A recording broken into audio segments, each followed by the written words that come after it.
Hey there, Knicks fans. How you doing? It's your boy, Jonathan Macri, with you for another episode of the Knicks Film School Podcast. And yet another edition. We are, I guess, 3/5 of the way through our list. Another edition of 25 for 25, where we are counting down the top 25 Knicks of the last 25 seasons. I am here. I am joined, as it were, on this episode by the same man I've been joined for all these episodes, Andrew Claudio. Hello, Andrew. How are you? Hello, John. I'm doing well. I had an entertaining and fun, stress-free football Sunday. Shout out to the freedom found when you give up on your football team and can just watch as a casual fan. Congratulations. You are 1-0 in your Aaron Rodgers experience, and I wish you the best of luck in what will eventually be a train wreck. So I was watching the Steel. I was at a family event yesterday. Shout out to my nephew Ben. Happy birthday to him. Happy he's 12. Happy birthday, Ben. Yeah, unfortunately he's a big Giant fan. So talk about not fun ways to spend your 12th birthday. Anyway, so I was not watching the game. I got there and it was, I think, just after halftime, and it was a fun, entertaining game. And everybody there is, family knows that I used to be like a big Steeler fan. And at one point, like, the Jets made a nice play, and instinctively I was like, "Oh, nice," or something to that effect. And then someone looked at me like, aren't you a Steelers fan?" And I'm like, "Yeah, I can't even. I can't. Like, what am I gonna do? Like, am I gonna try to fake my way through this for another season? I don't care. Like, it was cool to see the Jets lose. I like seeing the Jets lose generally because it tends to. Mostly because of Yash. I feel bad for like other Jet fans in my life, but any pain that our mutual buddy Yash can have inflicted on his person, that's always a good thing. But other than that, I didn't really care. Yeah, we were texting, me and him, and he was enjoying some tennis yesterday as the U.S. Open final was also going on. But you can hear the cope in the moral victory that he's claiming. I will say, but look, listen, if I was still a diehard Jet fan, which we have noted I am not, I've used my opt-out clause. I would point out how annoying it is that all throughout the NFL yesterday, nobody can make a kick. And then in the Steelers-Jets game, the Steelers kicker was just like 59 yards. I got you. 60 for the win. I got you. You know what? Boswell is one of the few guys on the team that was there when I was like still kind of a diehard fan. So when he was lining up to kick the 60-yarder, I was pulling for it. I was like, definitely at that point I was rooting for the win. But there's like nobody else on the team who was like, he's got to be one of the longest tenured players on the team. I'm sure this is riveting for all the Knicks fans listening to Probably. I think the other thing I'd point out would be that Jets luck apparently still exists or doesn't exist in that the way they got into said field goal range to kick that 60-yarder was a deflected pass that went off of 4 different players, including one being a Jet. And you think the helmet catch, Giant fans, was luck? This catch that DK Metcalf ended up getting to put the Steelers just across midfield, which is apparently all it took. But again, I was able to just watch it as a casual observer of football, which was very fun, unless you're a Giants fan or a diehard Jets fan or, my goodness, a Ravens fan. I was about to say, the other Ravens fan will come here a little later and will be in the past. So we'll not have been officially crushed yet by what happened on Sunday Night Football yet. Yeah, it doesn't matter how out on like Steelers NFL football I am. When the Ravens lose a heartbreaker, like a light inside me just will always warm up. And that was, I gotta say, not to bring real pain back into it, but watching the end of that game, I'm like, this very game 1 against Indiana vibes. I was hoping you wouldn't go there. I was hoping there was a regular season loss that we could go to that it points to, but it's a similar like, oh, we got this. We got this. We got this. Not trip over ourselves going down the stretch. And the only difference is I don't think Bills fans or Ravens fans for that matter will be talking about this years from now. Whereas I'll be thinking of Knicks game 1 against Indiana, maybe forever, depending on how this season goes. So that's a good look at you, unwittingly. Good transition to the gentleman we're going to talk about today, and that is Kristaps Porzingis. Because real quick, before we talk about Kristaps Porzingis, John, do we have any plugs you'd like to give before the rest of the show begins? I was going to do it organically as I'm going through this, but if you're forcing my hand right now, it's totally fine. Follow us on social media at Knicks Film School. That's SKOOL. And you can follow me at JC Macri NBA. The Lord rested on Sunday, right? That's the thing. So I rested on Sunday. I didn't put out an Instagram post yesterday, but I already put one out today as we're recording this on Monday. Oh. I'm trying to stick with it 6 days out of the week, as it were. So yeah, follow Nick Film School and follow me, JC Macri NBA. We're going to try to get some stuff on there again, more and more as we prepare for the season. And then obviously once the season turns on, we'll have lots of great content on there as well. Okay. Kristaps Porzingis, gentlemen, we're here to talk to. We are in the top 10. And I will just, before we even put up the KFS faculty voting totals, I will cop to the fact that Kristaps Porzingis is probably in the top 10 because of where I had him ranked. I have him higher than anybody else on the faculty, I believe, by a couple of spots. I'm going to take a quick look before we put it up, and then we'll reveal it for everybody else. Yeah, by one spot. Okay, so maybe not that much higher. And here we go. We're looking at it right now. So it's a healthy mix. The high of 7. I had him at 7. We have Kev, shout out Kev Words, has him at 8. And then a handful of people have him at 9. And then another bunch of people have him at 11. And then we got a couple lower rankings. Menzo 15, Jeff J at 16. So like everybody has him around 10. So I guess maybe I'm not that much of an outlier.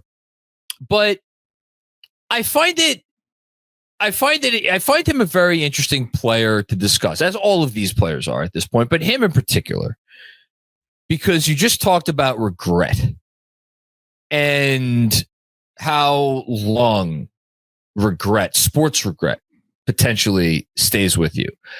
And I remember not too long ago, feels like yesterday, I was quoted in an article for, what the hell was the magazine? Do you remember what I'm talking about? Someone wrote something for I think it was like GQ or something. It was after Kristaps Porzingis had gotten traded. Or maybe it was like New Yorker. I don't know. Somebody, and I'm blanking on who wrote the article, but author reached out to me, someone who I had known and talked to, reached out to me like, hey, do you want to be, quoted for this story just about your thoughts and feelings about Porzingis as a Knicks fan who has to watch him now? And this was when he was like year 1 in Dallas. And so everything was very fresh.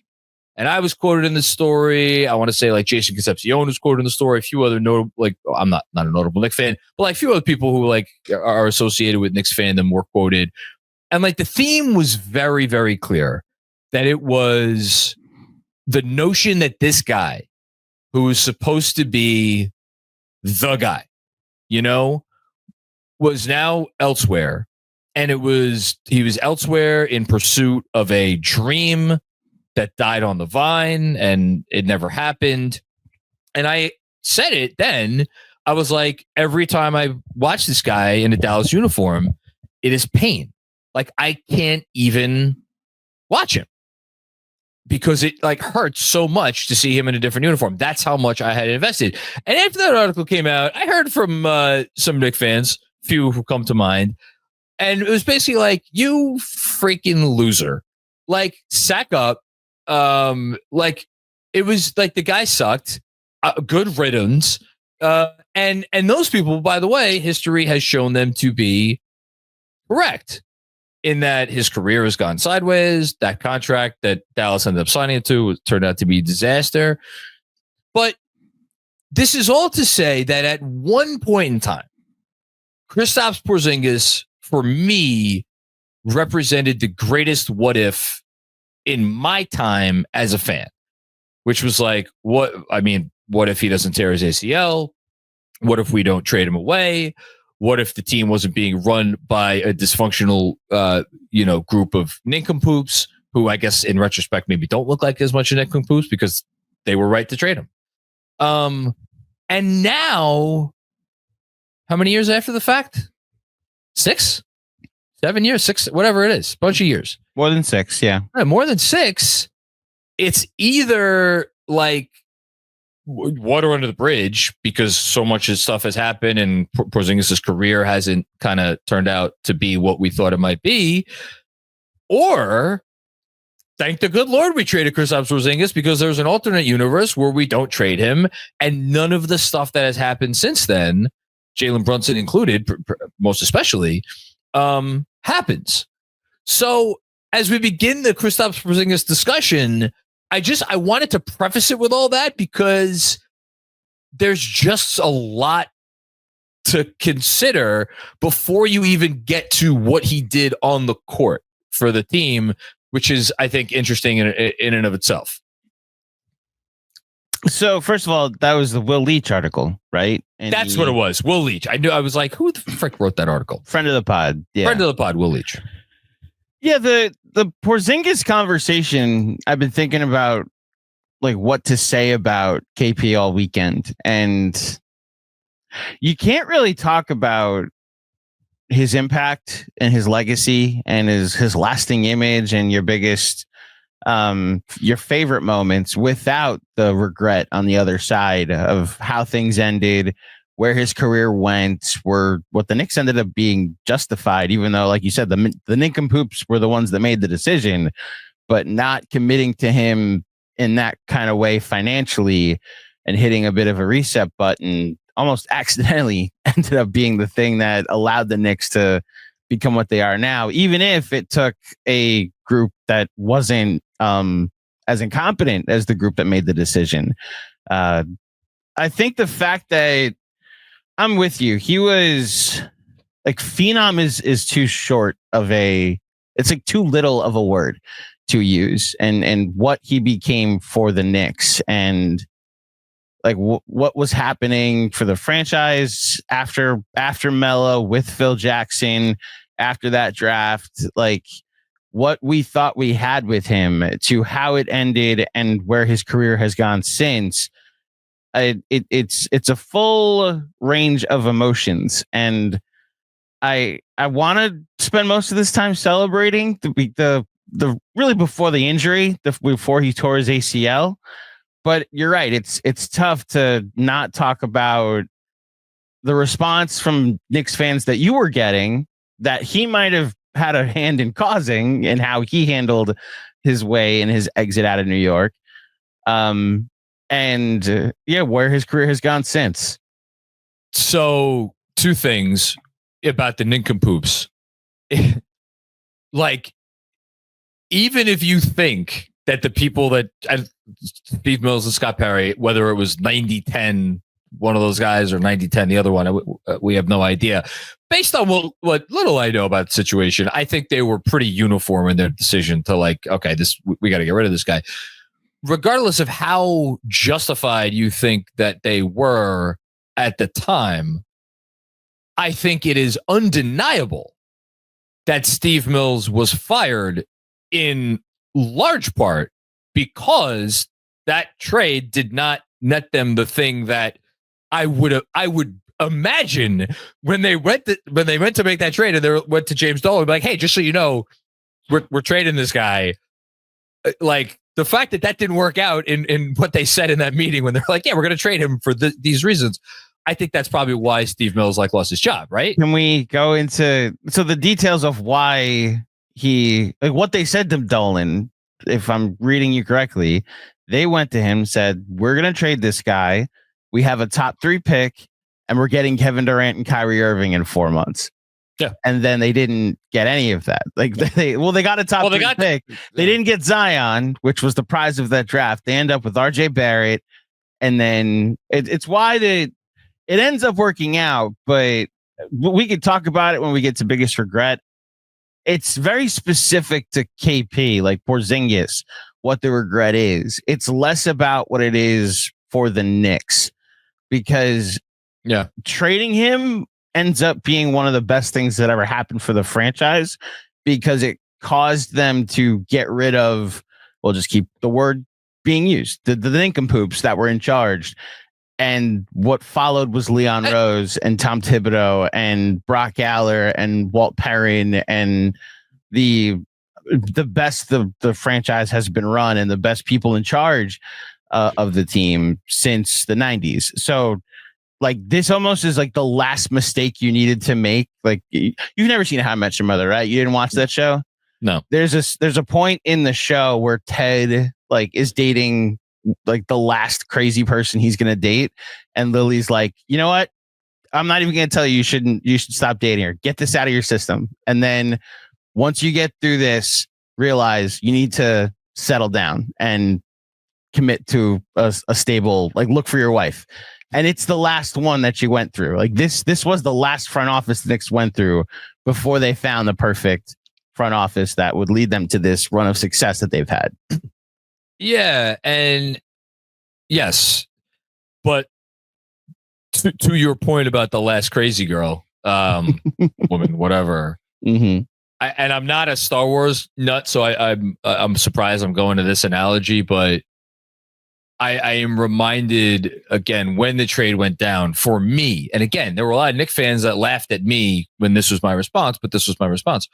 It was the Obi-Wan. You were the chosen one. You know, it's like the Republic is falling down around us, but we had this guy. Like everything was going to shit, but this guy was still here. And then the guy who was still here turns out, if you listen to what Steve Mills had to say, to be the enemy, to be the devil, to be the guy that we needed to get out of here, because he was corrupting the whole thing from the inside out. Now, again, in terms of like how we discuss Porzingis and his legacy, how much of that is true, how much of it was his fault, and I'll lean on. And you had a great, or I forget which one of us talked to the. I did. It was you, right? I knew it was. Yeah. The guy who wrote the article for NBA.com 2 years ago, in which Porzingis basically said, I was a young kid. I was an idiot. I was not responsible. And so there was definitely some fault on him, but like the notion that there was not blame on the organization at that time for souring that relationship is like, I mean, you're just sticking your head and you're saying if you don't think that's the case. So it's all of this together. And on that note, maybe we should go through his resume and talk about the guy we're actually here to talk about. So, as we know, he is from Latvia, drafted 4th overall by the Knicks in 2015. Famously, I think Yaron wrote this in Tanking to the Top, his agent hid him in a bathroom to avoid meeting with the Philadelphia 76ers because he so did not want to get drafted by Philly, which helped him fall to 4 and to the Knicks. He was 3-time Rookie of the Month in the 2015-16 season. He finished 2nd in Rookie of the Year voting to current Knick, Karl-Anthony Towns. Averaged 17.8 points per game at 7.1 rebounds and 2 blocks in 185 games for the Knicks. Andrew, Claudio, I'm going to quiz you. Where do you think that scoring average ranks him in Knicks history? 17.8 points per game. Take a wild guess. 20th.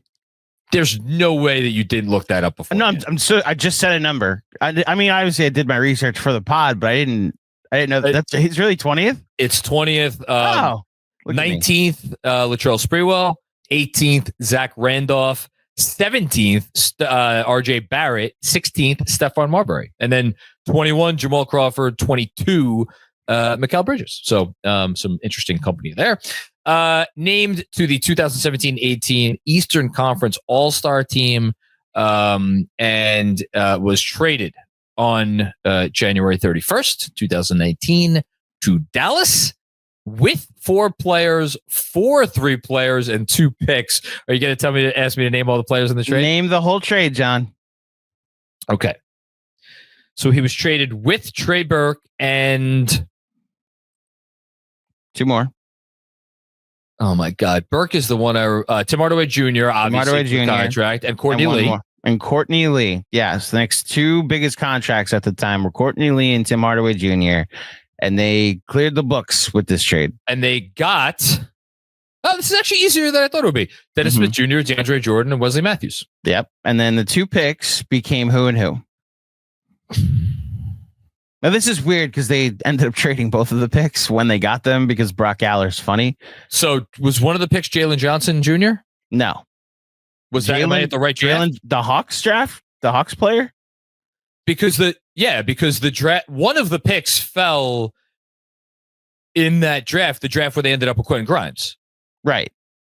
But I'm fairly... Okay, now we're going to have to... It's not Jalen Johnson. It's Keon Johnson. Keon Johnson. Yeah, it's Keon Johnson was that draft. And then 2 3, what ended up being 3 years later was Keyshawn George. Oh, I wouldn't have gotten the Keyshawn George. Yeah. But those are the 2 players that ended up being the completion of the Porzingis trade. As you mentioned, the Knicks ended up maneuvering in the 2 drafts in which they had multiple picks, ending up with Quentin Grimes. What's up? To defend myself. What's up? The 2 picks the Knicks got in that draft. I forget which one of these was the Knicks pick, and I forget which one of these was the Mavs pick. 19, Kai Jones. 21, Keon Johnson. So the Keon Johnson was the Mavs pick. The 20th pick was Jalen Johnson. So I was off by literally 1 pick. Okay. Yeah. Anyway. Okay. Sorry, I cut you off. What were you saying? No, I was literally just pointing out that was the Knicks wanted to clear the books with that trade, and they did. And now, if you want to ask me all the players that they got after they cleared the books, I think I could do that too. Marcus Morris, Julius Randle, of course, Elfrid Payton, Taj Gibson, Reggie Bullock, Wayne Ellington. Shout out Wayne Ellington. What's a Nick? Oh, is it Nick? It's the last one. That's the last one. Okay. Yeah, they got 7 total, which was again like. To relate it to the Porzingis thing and to use your Revenge of the Sith reference and to really like bring it home, the Knicks PR machine very quickly made it clear that he was Anakin in that state and had just needed to go to Dallas to go get his armor and become Darth Vader. And in hindsight, it's like for those who aren't Star Wars fans, I'm sorry, I'm just gonna have to drive it home. After Order, I forget what the name of the order was that eventually led to the destruction of the Republic and the Jedi officially their empire falling and crumbling. That was the state of the Knicks at that point, and they were trying to make it seem like, oh no, we have a plan, and very quickly. It was like days after, like Kyrie Irving made a statement and was like, "I'm non-committal to the Celtics." And it's like, all right, well, I'll get over that Porzingis is gone if you get KD, Kyrie, and Zion. And it wasn't until, and that's really where my feelings get complicated about Porzingis, because I want to celebrate that first initial feeling. It was the highest of highs as far as hope is concerned that we had this century. And then it was just gone. And they were basically saying, get over that for this other feeling. And then at the end of June was when I really started to mourn Porzingis. When I didn't get what they promised, KD, Kyrie, and Zion, it was like, but I also don't have Porzingis anymore. Yes, the feeling certainly started in June, at the end of June, beginning of July. Well, for me, that feeling was less about KP in that moment and more about the fact that, we are the laughing stock of the entire sports world.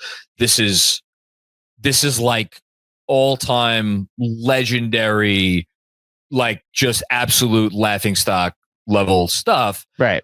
And then the season started and it's like, we just traded Kristaps Porzingis to play with a guy who's going to be a top 5 player in the league for the next fucking 15 years. And he is his perfect compliment. That's what I thought at the time. And like, obviously that didn't turn out to be the case, which is part of why Kristaps Porzingis and Luka Doncic are not Dallas Mavericks anymore. But for a while there, they looked pretty good together, Porzingis and Doncic. And look, we're not going to do the Dallas Mavericks edition of the 25 for 25 Kristaps Porzingis. I actually don't even know if he would make that list. It's an interesting question. My guess is probably he would make it somewhere at the bottom, but I don't know that. Quick break to tell you about America's first ever USDA organic THC gummy. You know the words. Shout out to Cornbread. Yes, Cornbread, the source of your healthy, happy hour. It's a natural and healthier way to experience a carefree moment. Cornbread's THC gummies offer a balanced sense of happiness and relaxation. Well, how do they achieve that balance? My favorite thing about Cornbread is it's just the right amount for me as someone who is not a regular user of these sorts of products, but still wants to get that relaxation without feeling anxious or paranoid like some other cannabis edibles, which is why Cornbread's 1-to-1 THC to CBD ratio is perfect for me. They have 10 milligrams of THC per gummy, which is just the right dose, and it gives me everything I need without any of the stuff that I don't want. If you are looking for a healthier way to enjoy a carefree moment, you have to give Cornbread Hemp a try. They have created the first ever USDA organic THC gummy that is 100% legal. As a special offer to Knicks Film School listeners, you can get 30% off your first order. Just visit cornbreadhemp.com/KFS and use promo code KFS at checkout. Again, that's cornbreadhemp.com/KFS and use code KFS for 30% off your first order. Cheers to a healthier happy hour. Focusing on the Knicks, and we could start if you want with like lasting memory or best memory, lasting image of him. Unlike a lot of guys, like I have a ton of images because the Porzingis era is right when I started to think about doing this work as something, I between a hobby and something more than a hobby. So whereas like, the some of the later mellow years, I wasn't maybe tuning into every game to check out my guy Lou Amundsen. Basically from when they drafted Porzingis, like I was locked in, and it like I remember his first game as a pro, and just seeing like, okay, what we saw. Well, I remember Summer League. Then I remember his first game as a pro and his open, like the first couple weeks being like, okay, what we saw at Summer League, like that was real. From if I had to pick, and there's a bunch of other ones after that, for me to choose one game or one lasting image or moment, I don't know that there's one moment from the game that I'm going to reference. But it was a game against the Indiana Pacers in the beginning of the 2017-18 season. I'm pulling up the game log. I think he had 37 points. Let's see how close I get to that. No, he had 40.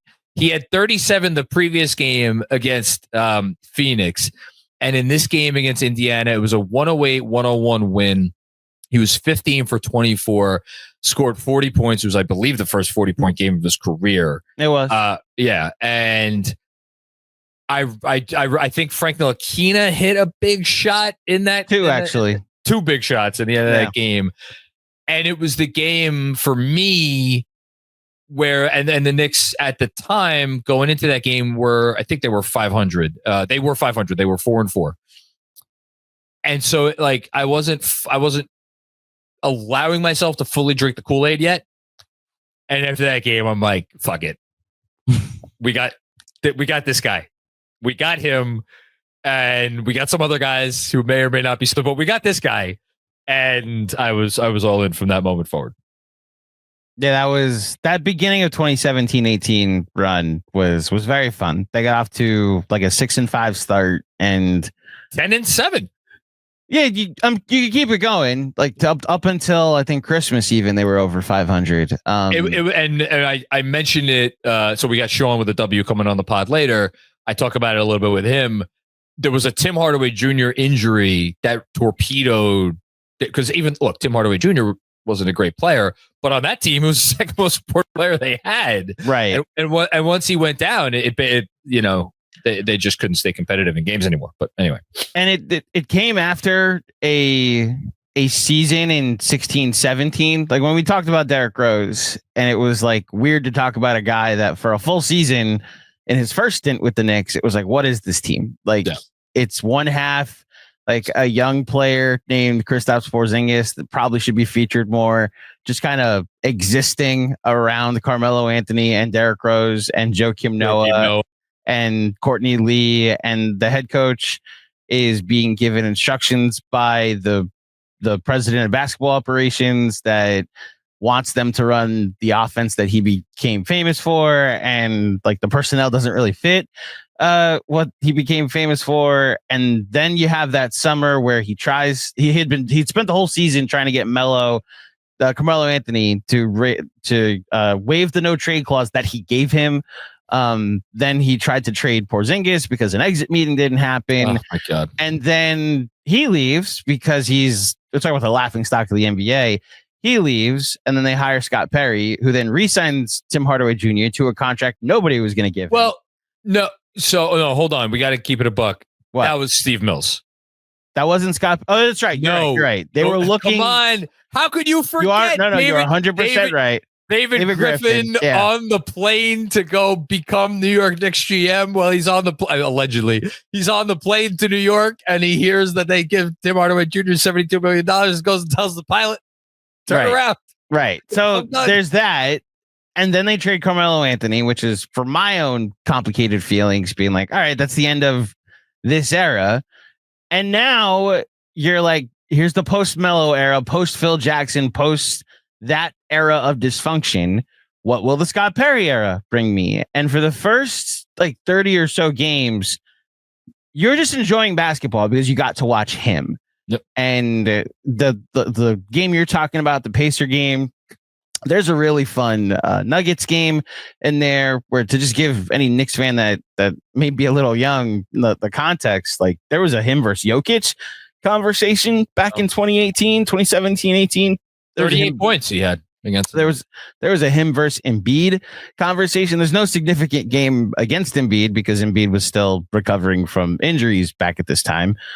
There's a Laker game in there somewhere. So that stretch, I'm not surprised you went to. I believe it was against the Suns during this stretch where he has a full sequence, a 2-play sequence. Oh, where he swats a shot. It's a layup at the rim. Yep. And he didn't just block it, but he almost redirected it away from the rim back the other side of the court. And it works like a perfect outlet pass to whomever. I forget who else was on the court. I don't care. Probably Jared Jack. Probably. Like he swats this shot, but almost like redirects it back the other way. And it works as an outlet pass. He then runs the court as the Garden is starting to explode because of the block we just watched. And because he's the tallest person on the court, he gets hit while sprinting toward the other basket and gets hit at the free throw line and takes one step, dunks it, and one. Yeah. And it was the euphoria of, listen, we have no idea if the Knicks will ever be able to be competent again, but we have this guy to watch, and we are enjoying watching this guy. And as we move on from the Carmelo Anthony era, at least we get to watch this guy. And this was, and then, probably 2 times later down the court, he maybe hit a 3. Mm-hmm. And this was all happening. And look, it got him the nickname, the Unicorn, as again, Shawn with a W, we'll bring that up later. In this era where like the Steph, Warriors had happened. And I think we were all trying to figure out like, okay, what's the next evolution? And there was only one more spot on the basketball court where you could get shooting from that you weren't already getting shooting from, and it was the center position. And then it was like, okay, well, if you could get, but then how are you going to find a guy who could shoot threes from the center position, but also is going to be a good defensive presence at the other end? And he was doing all this shit. And it was like, oh my God, they have the thing that nobody else in the league has. And that maybe this is eventually he could be the queen on the chessboard. And like, so again, for me, as someone who put him higher than anybody else on the faculty, yeah, I know it really was like 4 or 5 weeks of like really good basketball here at the beginning of the 2017-18 season. I understand that that's doing a lot of heavy lifting, but man, in the moment, it was absolutely insane because your mind's going crazy and you were starved for it. So yeah, his placement on this list for me, there's a hint of like this was vibes, and I think that where I ended up trying to place him is like, okay, let's go through the people that have really been anchors to any Knicks success that we've had here, and then you have to give time for. If they had this front office now, which leads perfectly into the next category, maybe he could have been part of this success going forward. So biggest regret thing we wish would have gone differently, even if it was out of the player's control. There are 18 different rabbit holes we could go down right now, and every one of them would have like an offset somewhere where it's like, well, yeah, but if that happened, then this other thing wouldn't have happened. I'm going to zag. I'm going to do a Bill Simmons zag. I'm going to zag, and I'm going to go something so micro that does not have any repercussions on anything. You know what my biggest regret is? What? We never got to see him play 1 minute of basketball with Mitchell Robinson, who was on the team, and for the 4 months, 5 months, whatever it was that they were on the team together, there was just a constant like talk of like, man, look at what Mitch is doing. Now imagine when Porzingis gets back. Can these guys play together? What will that look like? How fun would that be? Does it work? Will it work? I don't know. Maybe. And we never got to see it. And that's just, it's a little thing, but it would have been really cool to see those guys on the floor together.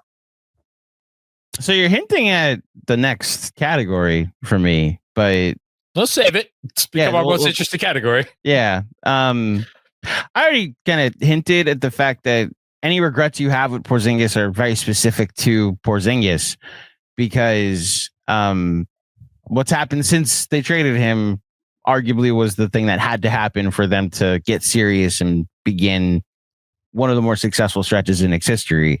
I also want a little more micro, and to just bring any young Knicks fans that don't know about what happened in 2017 during the draft. We all entered the offseason wondering, all right, is Phil going to win the power struggle and they're going to eventually trade Carmelo Anthony? Is Derrick Rose going to get re-signed to a very ridiculous contract because he was a free agent? Like what? At least there was so many things up in the air that the one certainty we thought was, well, at least we have Kristaps Porzingis going forward. And Phil entered, just like let something leak that the Knicks are considering trading Kristaps Porzingis. And it's like, wait, what? And like he went on MSG, did an interview with Al Troutwig, and it was clearly what he said publicly was that they were receiving calls, that he's never had a player skip an exit meeting on him before, which was a lie. He had Shaq skip several exit meetings on him against him. I love Phil Jackson. What a fucking asshole. Yeah, he very much was just annoyed that it's very Nico Harrison fed up with Kristaps with Kristaps and Luka at the time. He laid the blueprint for Nico anyway. Yeah, but like that. There will be some Knicks fans. I know Jeremy's made this argument before that like trading him with his injury concerns on its face in a vacuum is not the most terrible thing. And that what Phil Jackson wanted was like the Celtics to give me everything they had, the Suns to give us Devin Booker and the pick that it was like Devin Booker and another pick that they were going to use on Lauri Markkanen. And like there isn't in theory a good outcome if they execute correctly, right?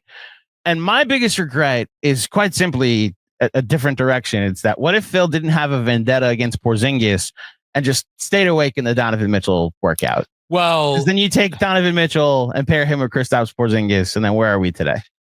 And Mitchell, like, he hit the ground running in Utah as a rookie. Yes, as a rookie. And so, what might that have looked like? I mean, the infrastructure was not here that existed in Utah, so I don't know that they go on to win however many games that team won, 40-something games. But that's an interesting alternate universe. We could just from a Porzingis standpoint, if it's him and Donovan Mitchell that we're watching at the beginning of the 17-18 season, oh my gosh, they have two. Like, these are two future all-stars. Now, why the what if is what it is does he still get hurt? Does he still end up being a risk to give the max contract that he was going to eventually want? Like, that's part of the conversation too. But you want to talk about alternate universes. If they still trade Carmelo Anthony that summer, maybe it's more of a Phil Jackson what if than anything. But yeah, like what could this Knicks team have been if they were Donovan Mitchell plus Kristaps Porzingis, if they had just not drafted Frank Ntilikina, who would be out of the NBA in 5 years? Yeah, I have nothing to add. Shout out to Frank. Did you see, by the way, shout out friend of the pod, Kevin Danishevsky, did a top 50 Knicks of the last 25 years and put it out on Twitter. He tweeted at us, yes. I may or may not have logged out and gone on with my life. Frank Ntilikina, he put him at either I think 49 or 50 on the list, and I responded to him. I said, Kev, if you're putting Frank, I listen. I was captain of the Frank Hive. If you're putting Frank Ntilikina on the list of the greatest Knick of any number of years, gotta go back and reconsider that list, my friend. I was going to see if he got put. So just to rehash some things, the way we did the list was we had like the 25 and you had to rank them, but we gave the option, if there's a player we didn't put in the initial 30 or so names, add them and we'll make everybody rank them too. Yeah. And I was going to see if Frank was put on that list and he wasn't. So he was not. Yeah. Ella Harrington and Clarence Weatherspoon got named, but Frank didn't. On that note, what role would Frank Ntilikina have on this current team? I got one guess for you. No, would Kristaps Porzingis have on the current team? Here's the problem. I'm like, look, anytime he's out there on Atlanta this season and he's playing the Knicks, I'll be scared because Kristaps when he's played against the Knicks for Boston, to a lesser extent, even when he was out there for Washington. I was like, man, this guy, he could screw up your whole game plan. He still has that ability. But I don't know if you're a championship contending team, how you plan to have this person on your roster, especially that he is taking up whatever it is, a $30 million or $31 million, whatever the salary slot is. It's a goodly number of dollars. Goodly. So look, I'll just say, look, I'd made the freaking argument for David Lee the last episode. Do I think that a healthy Kristaps Porzingis probably is a better fit for this particular Knick team than Karl-Anthony Towns? No. So here's the problem, and this is why it's a stupid argument for me to make.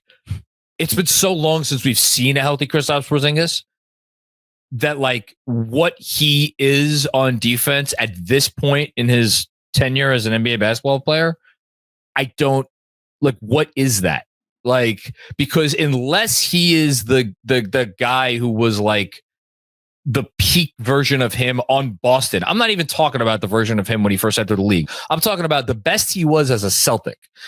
And by the way, when he was on the Celtics, he got to live in an ecosystem where he had not one, not two, not three, but four, like all defense caliber players around him. So it was like, hey, Kristaps, you go there, be tall, move your feet a little bit, jump occasionally. That's all we need from you. Yeah. And by the way, you could like skip every fifth game and play like 30 minutes a night when we're fine. So to then ask him to come here and be something of like a defensive anchor is just not. I just don't think it's realistic. And if I'm putting him at the 4, then easily I would rather have Karl-Anthony Towns at the 4. So I don't know, man. I might have to channel my inner Andrew Claudio and say that Kristaps Porzingis, the current version of him, mm-hmm. I don't know how the Knicks, like, again, considering the contract, especially, I don't know how the Knicks accommodate him, you know? Yeah. So again, I did listen to some of the conversation that you had with Shawn already, and I don't want to step on that at all, but what Shawn's about to say. So I'll go a different direction in talking about who he would replace on this team. Because I agree with you. If you have an option of who to put at the 4, it's Karl-Anthony Towns. I also think if you're going for an injury-prone center in 2025, I'd rather have who would you rather have, Mitchell Robinson or Kristaps Porzingis? And I weirdly think it's a toss-up because I think it's Mitch. What you get in a playoff series from Mitchell Robinson, and we've seen it for more consistent time. There are multiple playoff series that he's turned because of how impactful he is defensively. Andrew, what? He just had a playoff series against Kristaps Porzingis, in which Kristaps Porzingis' coach was like, "I'm not going to play this guy, and I'm going to do everything in my power to get the other guy off the floor." Yeah, get him over. I'm going to go play someone who ended up being both of their backups at one point, Luke Cornett instead. Yeah. But where I'm going with that is I don't think them playing together works all that much because Kristaps and Mitch. Right. You end up it's hard to take the injury scare out of this. I think it's one or the other. The injury scare of we're only going to have either of them for at most 50 games. Which is why if it's a Cat or Porzingis conversation, it can be the guy that's consistently played 60 to 70 games his whole career. What is fascinating is if I went to the that 2017 version of Kristaps that we thought was the Great White Hope. Well, no, it's a different conversation. But he was playing the 4 then. He was playing next to Enes Kanter. He was playing next to Willie Hernan-Gomez. He was mostly playing the 4 then in a very old school style offense. I actually want to go and look real quick on his basketball reference page and see what they have him. The positional estimate? The percentage. Yeah, which is not always accurate. So they have it. You're on the money. 88% at the 4, 12% of his time at the 5. I'll check Cleaning the Glass real quick to see if maybe they have something different. But that strikes me as. But the reason I'm going off of memory here, John. I'm going off of that season. They were like, you're going to be the 4 in the triangle now that Melo's gone. But even then, we saw enough glimpses of him at the 5 to be like, oh shit, this is where this is going to go eventually. And that, which again, to go back to my regret, it was why it made the Mitch thing so interesting, which is should these guys play together? Is Mitchell Robinson, should he be Kristaps' backup? It was an interesting kind of thing there. I don't know what he would be on the current team, but I think if Mitch ends up being your starting center, that you have to have Cat, you have to have Yabusele, you have to have Porty as an insurance for when Mitch misses time. You have the same conversation with Porzingis. It's what the Hawks are going to have this year. Their conversations around he's our starting center that also can play in backup units. He's going to miss significant time. Hopefully, he's not going to be their starting center. We know that.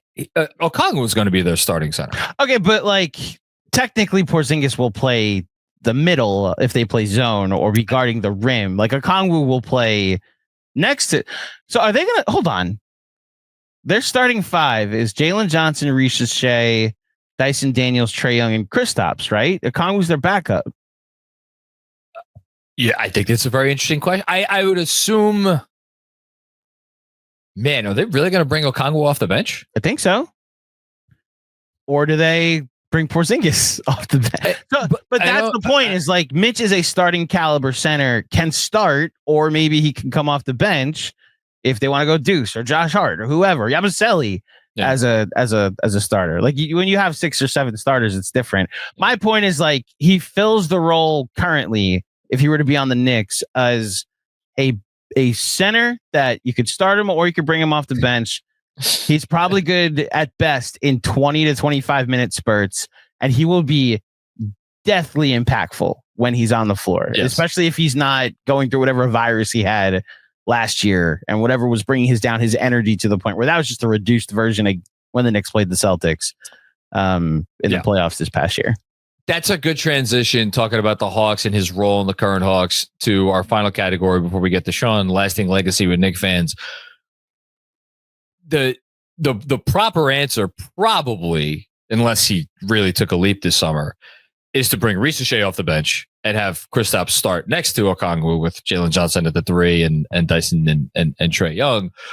But that wouldn't be smart of the organization to do, because they just spent the number 1 freaking pick on the Zachary Risache, and they should maybe not build around him, but like feature him prominently and start to divert their energies towards the younger players on their roster. The Knicks did that eventually with Kristaps, but for me, even more than that great first month and change of the 2017-18 season, the lasting legacy Kristaps Porzingis will have for me, it has only a little, it's partially to do with Kristaps and partially to do with the just overwhelming dysfunction around him, really for the entirety of his time that he was in New York, and how unfortunate that is, and how much it would have been nice to see a player with that talent, like from day one, like just get figured out how to be used in a better way, and featured and nurtured and all of those sorts of things. I would, like I mentioned the Donovan Mitchell piece of it. I would have loved to see a universe where, like we talked about D'Antoni coming here in 2008-9 and them immediately hitting the eject button on anything that mattered over the next 2 years, right? And we had a good David Lee conversation about what anybody accomplished during those 2 years and how much they mattered. But man, one of the originators of pace and space, Mike D'Antoni, if they had hired him instead of Phil Jackson, not to be the president of basketball operations, but just like we're in control of the team with this kid that's the perfect stretch 5 in a D'Antoni system. Like I would have loved to see what that potentially looks like. They had so many things under Phil Jackson that didn't make sense together, that like you draft this kid, you just signed Carmelo, then you give Joakim Noah 4 years, $71 million. Then you're trading for Derrick Rose.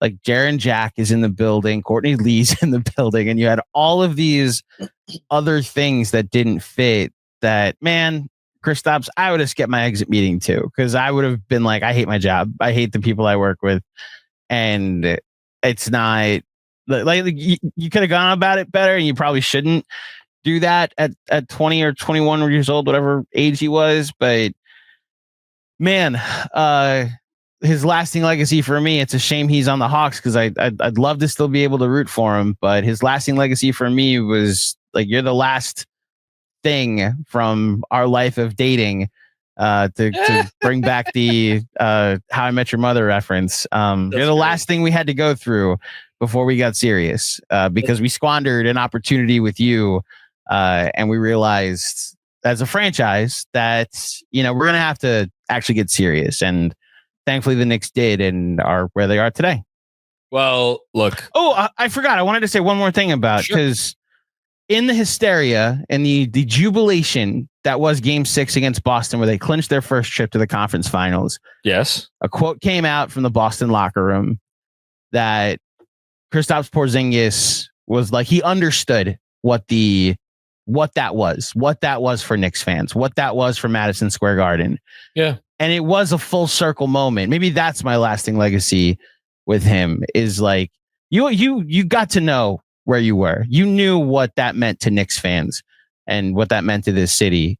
And I wish I could root for you, but until you stop playing for the enemy, I can't. I'm glad I got to root for you when I did. But I didn't even mention, like I wrote this in my notes, that he had a 24-14-7 game his rookie season. And that was the first time someone 20 years old or younger had done that since Shaq. And it was like, did we just get Shaq? Obviously we didn't, but that's what the hysteria and the hope was when we got him, you know? Listen, if they don't draft Kristaps, that means they probably draft Emmanuel Mudiay, which means they are not able to attach Kristaps's contract to Tim Hardaway Jr. and Courtney Lee. Whether or not they would assign those, or Tim Hardaway Jr. at least, you know, who knows? But maybe they don't have as much cap room in the summer 2019. Maybe they don't get Julius Randle. Maybe we don't get then we definitely don't get the We Here season if we don't get Julius Randle, and who knows where we're sitting today. So again, like, yeah, if Kristaps doesn't go down with that injury, and if they don't trade him, like, we don't get Jalen Brunson, but like all of this stuff, including Kristaps getting drafted and blowing up and being briefly for one small shining moment, like the next great hope of the league. Like, we don't have the Knicks that we have today, probably. So, you know, hopefully whatever legacy, you know, everybody listening out there has when they think of Kristaps Porzingis, you know, I hope it's a positive one, for the most part. All right. That's anything else before we move on to my conversation with Shawn? All right. Well, here we go. Stay tuned for my conversation. Some more Kristaps Porzingis talk. With Shawn with the W. I did forget one thing. What? Which is, I'm sure Shawn will love this as his lead-in. Since this will be the last thing I say today, shout out to Kristaps Porzingis' former teammate, Carmelo Anthony, on making the Hall of Fame officially this weekend. I didn't forget. Knicks fans or Melo stands are wondering why I didn't say anything this weekend online. I was just very offline this weekend. Yeah, shout out Melo. Your speech made me get emotional. Me personally, I got emotional this weekend. So I put out an Instagram post shouting out Carmelo Anthony. Yeah, so that was my contribution. And fear not, Hall of Famer Carmelo Anthony is going to have an entire episode dedicated to him on this podcast series very soon. So stay tuned for that. But first, again, here's my conversation with Shawn. Joining me now as he sits in his chair at an undisclosed location somewhere in the Caribbean. I'll leave it up to him if he wants to reveal where he is. Someone that I didn't know until like a day ago when Andrew Claudio told me, like, hey, you should have on Shawn for the KP episode. Someone I didn't know was a big Kristaps Porzingis fan / supporter / believer. I don't know. We'll find out. But yeah, Shawn with a W. How are you? First of all, how are things? I'm doing well. I'm in Jamaica. I will disclose my location. And Jamaica's a big island to try to figure out where I am. And, you know, I'm walking around with my Tottenham Hotspur jersey that I'm wearing. And it's so different to wear this jersey now because we won the Europa League. And now, where's my chip here? See, I have one of these now. It's this chip, like, Europa League winners. Very impressive. Yeah. Yes. And the way that before that, when people would see me with my Tottenham jersey on, they would crack jokes because I was like, "It's people Tottenham or the Knicks of the Premier League." But now things have changed. And one day when the Knicks win the championship, people will talk about us differently too. When? And the guy that we're going to discuss today, I swore was going to be the one that led us to the promised land, but alas, here we are. I see what you did there. You brought it all the way back around. And so Kristaps Porzingis is someone that I feel like has was here, and for anybody listening on just the podcast version and not watching on the Knicks Film School YouTube channel, I'm raising my hand very high. He was here. He was up here. And then he went all the way down to the bottom, both in the fact that he didn't play basketball for a year and a half because he was injured, and in the not estimation of Knicks fans, because I don't think any Knicks fans ever like fully believed that he was like bad, but in terms of how they felt about him, he was definitely on the ground. And now he's like, I don't know. He's obviously not all the way back up because when he was here, he was beloved and the whole thing. It's not like he may, a place where he may elevate to one day after he's retired and, truly all will be forgiven. But like, I don't get the sense that Knicks fans dislike Kristaps even at this point. Am I we'll get to the promised land stuff in a bit, but I wanted to start there because I think it colors the sort of conversation that we could have about him, as opposed to pissing a lot of people off by saying nice things about him. Do you know what I mean? No, I understand. I think, time heals all wounds. So there's still I think there's still a subset of the fan base that just like F him because they're just like, that's just who they are as people. Like, score me once, that's it. Some people just hold on to grudges forever. But I think most of the fan base has realized, especially after Kristaps came out and, basically said that, he was young and immature and he got bad advice. He's like, I was being a dick. People were like, yeah. And he admitted it. And he, and which was clear to see at the time. But, I think overwhelming majority of the fan base is like, you know what? Like, once a Knick, always a Knick applies to him. I agree.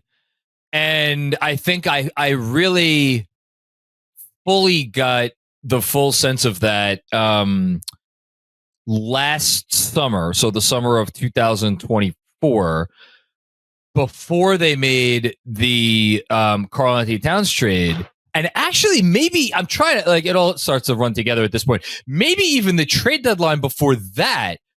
My point is that I think there was, you're talking about a subset of the fan base that still has a grudge against him. I think there was a segment of the fan base that wanted him back. Like, I don't know how big that segment actually was, but when we were thinking about all right, what kind of piece would fit that would answer the center position, but also maybe wouldn't box us into only playing one sort of way and brought some defense, and then honestly, even after we traded for Karl-Anthony Towns, maybe it was just the couple of Substack comments that I happened to see, but there were definitely some people over the course of this past season who were like, listen, man, I know Kristaps Porzingis isn't the offensive player that Karl-Anthony Towns is now, and he certainly can't stay healthy at all. But man, when you look at some of the defensive issues we're having, I wonder if he couldn't have solved them a little bit better. My point is that I do think that the opinion of him is very different than when he exited the franchise and all the stuff that came with that. So I do think we could have this conversation. And what is the conversation? The conversation is, how good was it actually? Right? Because you believed, I believed, and were we drinking the Kool-Aid? Or was there actually something there to believe in? And I asked the question knowing that it is an unanswerable question because Kristaps Porzingis tore his ACL, and since then he's never quite been the same player. So I'm going to give ourselves a pat on the back and say we were not stupid to believe, but I will ask you the question and see what you have to say. I believe that we were right to think that way because one, Kevin Wayne Durant gave him the nickname of the Unicorn because it was, all right, this guy he's 7'3", he can protect the rim, and he's an offensive threat, and he can shoot the three. Like, the ceiling of this guy is as high as it will be for any player. And hey, listen, that I'll say this, John. One of the reasons why so many, not just Knicks fans, but basketball fans, period, put so much stock into the draft and draft rookie, whatever, is because there's this feeling that is unmatched when you draft a guy, not someone who's like first, second, or third, but like a mid to late lottery, maybe the 20s, whatever. And you draft this guy, and within the first time you see him play basketball for you, you're like, oh, we got one. And for the longest, the Knicks have drafted good players. I mean, we were talking the last time we got together, we talked about Isaiah Thomas. He drafted, David Lee, Nate Robinson, whatever. But like, Kristaps was like the first guy we drafted a long time. We were like, oh, we got one. We got one. Yeah. And there's different versions of we got one. Like, we haven't done the Mitch episode yet. Spoiler alert, Mitch is still coming on this list. But like, Mitchell Robinson when he played at Summer League, you knew right away. It's like, all right, this guy has something. There's a reason why this guy was considered a top 10 talent. But, well, maybe I shouldn't speak so fast. Hello, Kevin Knox, who we're going to get to in a minute. But like, even then, you knew it wasn't upper tier. We got one. When Kristaps put on the Summer League uniform and started doing all this crazy shit, it was like, oh my God. Like, maybe that kid who cried on draft night is going to wind up looking ridiculous after all.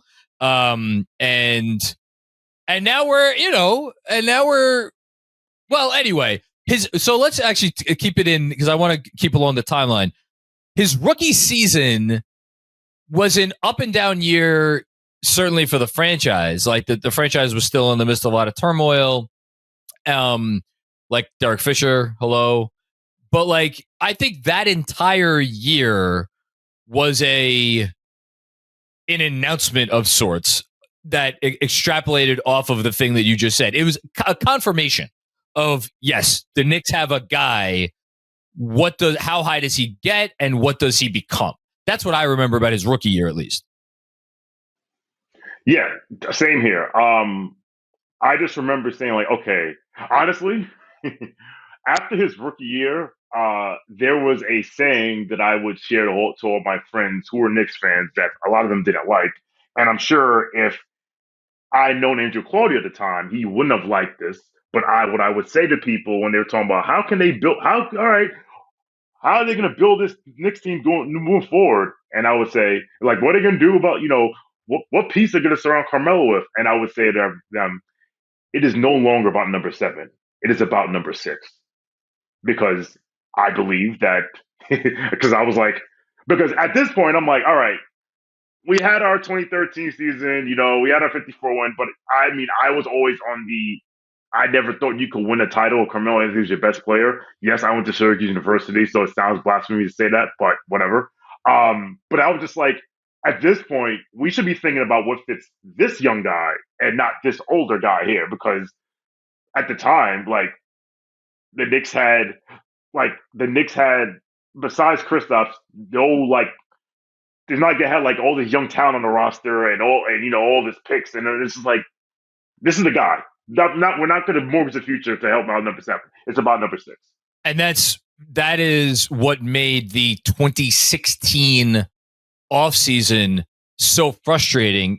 History will always remember the Joakim Noah contract, and to a lesser extent, the original Derrick Rose trade, in which they gave up nothing and basically just took on, his contract. But what made it so frustrating is I think fans like you and me at the time also were like, okay, this is very clearly the vision. He's 20, he's 20 years old. And then for Phil to double down and give all that money to Noah in the light of Kristaps doing what he did as a rookie, and then obviously trading for Derrick Rose, it just made it all the more frustrating, which is why the second year of his, like, he was good in his second year, but it's a season a lot of Knicks fans would like to forget because the franchise was running in place, which then brings us up to his third year. And I'm going to just read for you. This is the opening night lineup of the for the Knicks the 2017-18 season. I'm going to read them in order of like most minutes played in the game to least minutes played in the game. 12 players saw time in this game. Okay, here we go. Kristaps Porzingis led the way, scored 31 points, 12 rebounds, played 38 minutes. Second most minutes. Courtney Lee. Third most minutes. Tim Hardaway Jr. just signed that offseason. Congratulations on that contract, Timmy. Fourth most minutes, Doug McDermott. Fifth most minutes, Ronald Baker. Sixth most minutes, Ramon Sessions. Seventh most minutes, Kyle O'Quinn. Eighth most minutes, Ramon Sessions. Ninth most minutes, Lance Thomas. And then from there, Frank Ntilikina, Willie Hernan-Gomez, Damian Dotson, and Michael Beasley. with that roster, the Knicks at one point in the beginning of that season were 10-7 and 10-6 with Kristaps in the lineup because he missed the game. Which leads me to ask my final question of this. Should we put Kristaps Porzingis in the Hall of Fame purely for leading that group of players to a 10-7 record? put the rest of his career aside. And this is and you want my evidence for why we weren't crazy to drink the Kool-Aid? That's my evidence. Because we all knew what we were watching. We all knew what that team had and what they did not have. And the fact that it was a month. It was 5 weeks maybe. But for them to look like a competent NBA winning basketball team, and it was all about him. So that's why I don't think I was crazy. Those 16 games, again, like, not only was it we got one, it was like, oh, we might really have one. Like, yes. Because to your point, this team isn't good at all. And he was doing everything. And unfortunately, having to do everything is, I always remember a quote where he said how tired he was during that season. And 38 minutes on opening night, by far the most minutes on the team. And I thought to myself, hopefully they'll do something about this and they'll manage his minutes, because it's not like we're title contenders. But then again, we had a coach in his second year who was already on the hot seat, because what's a Knicks coach? If you're a Knicks coach in the 21st century, you were probably on the hot seat after 12 to 18 months. And he kept playing him. And I'm not going to say that it's his fault. By him, I mean Jeff Hornacek, but ultimately led to one of the greatest sliding door moments in the history of the franchise. It did, but even before we get there, I do at least want to give credence to something that I remember thinking a lot about at the time. That sounds ridiculous now, but just to be clear, Tim Hardaway Jr. was the second best player on that team. And everybody remembers the downturn that occurred basically starting right at that when they got to 10-7. It started to go downhill from there. Tim Hardaway Jr. missed, I'm looking at his game log right now. He missed about 5 weeks. And at the time that he went down, the Knicks were a game over 500. It was only a game over 500, but they were a game over 500. They were 11-10. And then he went down, and then, like, losing a guy who's their second best player that should have been on a good team's like fifth best player, that was enough to take them from like competent to like what they became. My point is just, we had something there, and if he had stayed healthy and February 6th of 2018 never happens, like, I'm not going to sit here and be like, we'd be in better shape now, because I don't believe that for a second.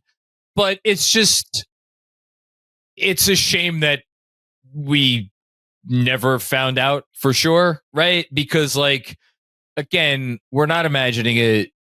That did happen. I remember watching it. You remember watching it. And then, the injury happened, and like the rest, as they say, is history, which I don't know what else there is to say.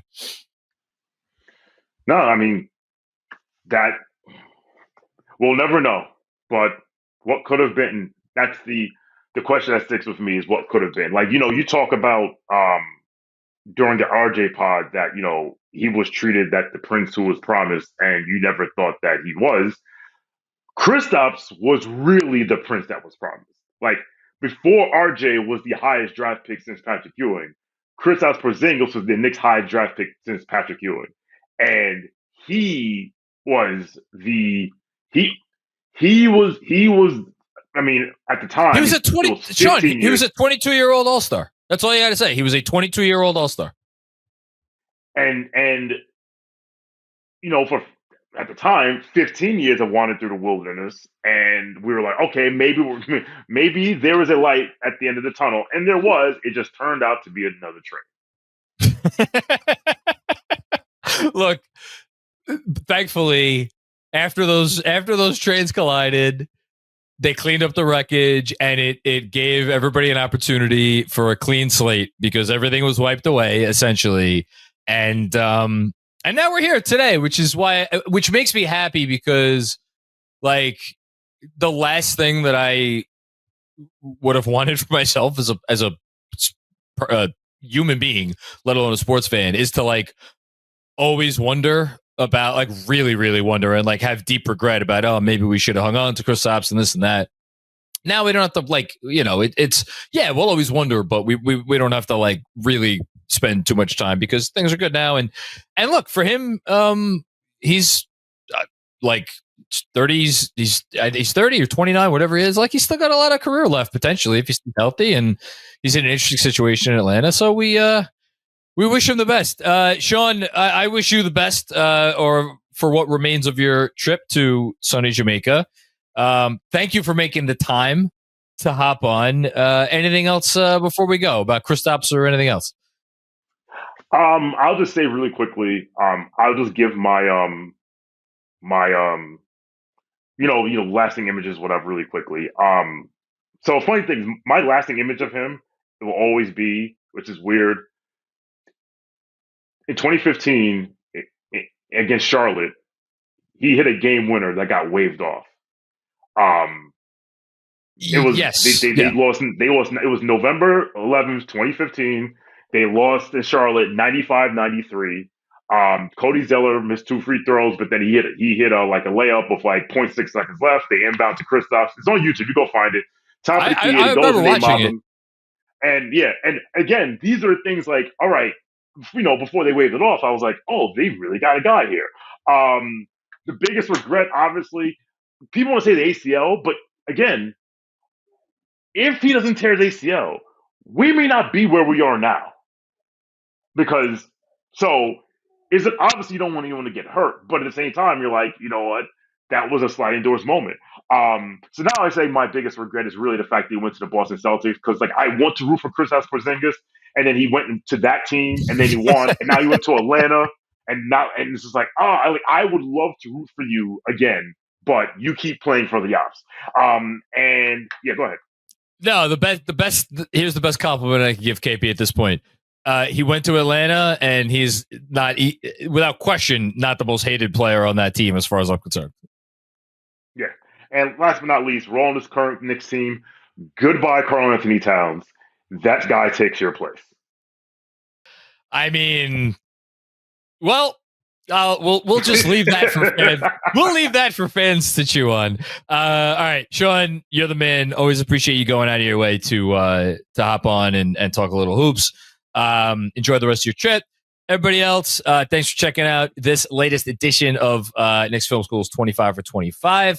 We will be back with the next person on our list before you know it. Peace out.